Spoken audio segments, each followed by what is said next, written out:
First, we must return to the graphic drawing of, quote-unquote, the fountain of all living waters. For it becomes important to note that though this graphic drawing gives a full frontal view of the double vortex of God, we are only given to see the underside of his perfect regenerate waters, which would normally be down at least to here. However, when we are given to see a direct profile view of God's perfect regenerate waters, we are also given to see, quote-unquote, the aforementioned tree of the knowledge of good and the knowledge of bad.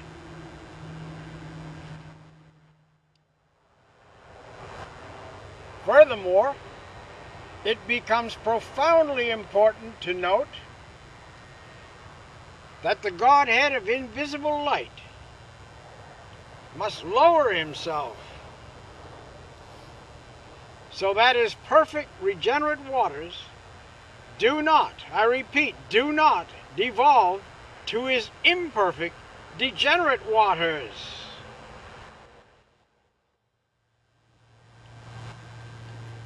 To the contrary, he flares the skirt of his opposing nature, synonym, body, bride, wife, bosom, of imperfect degenerate spirit of visible darkness, knowing that she would reject his holy word and or seed, for the word is the seed of God, by which his perfect regenerate thoughts and colorful visions would be gathered in the same vortex form of his opposing nature of visible darkness, but would not, I repeat, would not bind or conform to his opposing nature of visible darkness.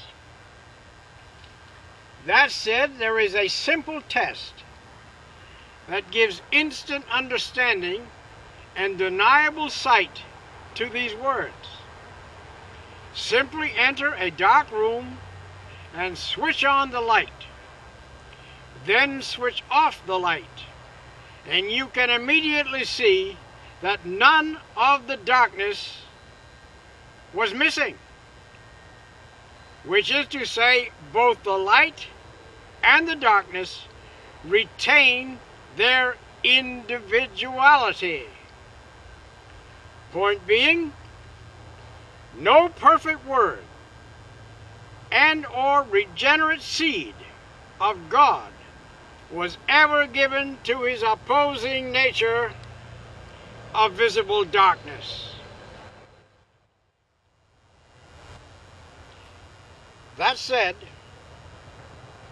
we are now given to see, quote-unquote, the dawning of light.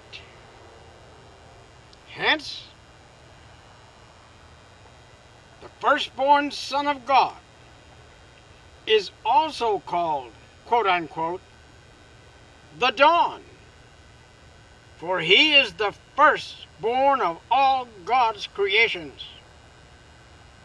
That is to emphatically say, the so-called Big Bang was not the beginning of God's spiritual creation, nor the beginning of our Creator's natural creations. Furthermore, this shall be proven when Yahshua reveals, quote-unquote, the Big Bang. That was actually 3 Big Bangs in one Big Bang.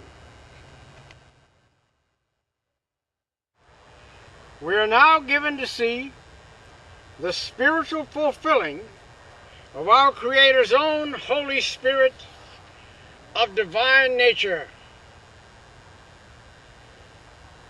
and or divine glory, synonym, body, bride, wife, bosom, in whom, abides the Father's anointed Holy Son, and or anointed Holy One, he being the only begotten God, our God, in whom are hidden all the fullness of his Father's own infinite word, according to his Father's own infinite thoughts and colorful visions, by which the Son also has a Godhead in the express image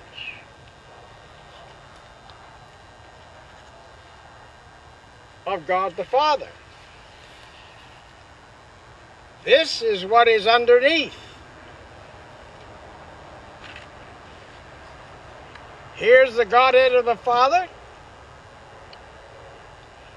Here is the Godhead of the Son.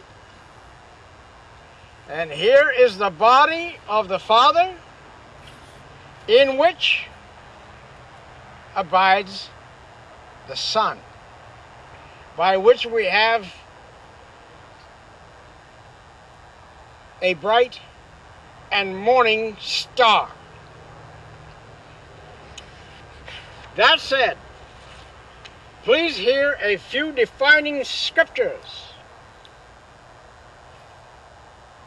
I repeat, defining scriptures that bear witness to the bright and morning star. John chapter 1, verses 1 through 3. Quote, "In the beginning was the Word, and the Word was with God the Father, and the Word was God the Son. He was in the beginning with God the Father. And all things came into being through him, and apart from him nothing came into being that has come into being." Verse 14, "And the Word became flesh and dwelt among us, and we beheld his glory as of the only begotten from the Father, full of grace and truth." Verse 18, "No man has seen God at any time. The only begotten God who is in the bosom," I repeat, the only begotten God who is in the bosom, synonyms, nature, body, bride, wife, glory, of the Father. He has revealed him. End quote. Here also Colossians chapter 1, verse 15, and chapter 2, verses 3 and 9. Quote, "And he is the image of the invisible God, the firstborn of all creation, in whom are hidden all the treasures of wisdom, knowledge, and power. For in him all the fullness of deity and or the Godhead dwells in bodily form."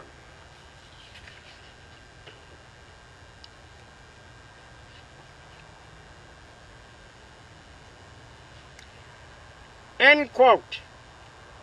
Last but not least, Hebrews chapter 1, verse 3, quote, "And he is the radiance of his Father's glory and the exact representation of his divine nature, and upholds all things by the power of his word." End quote. Now, I'm certain that you can appreciate the fact that this does indeed require computer animation.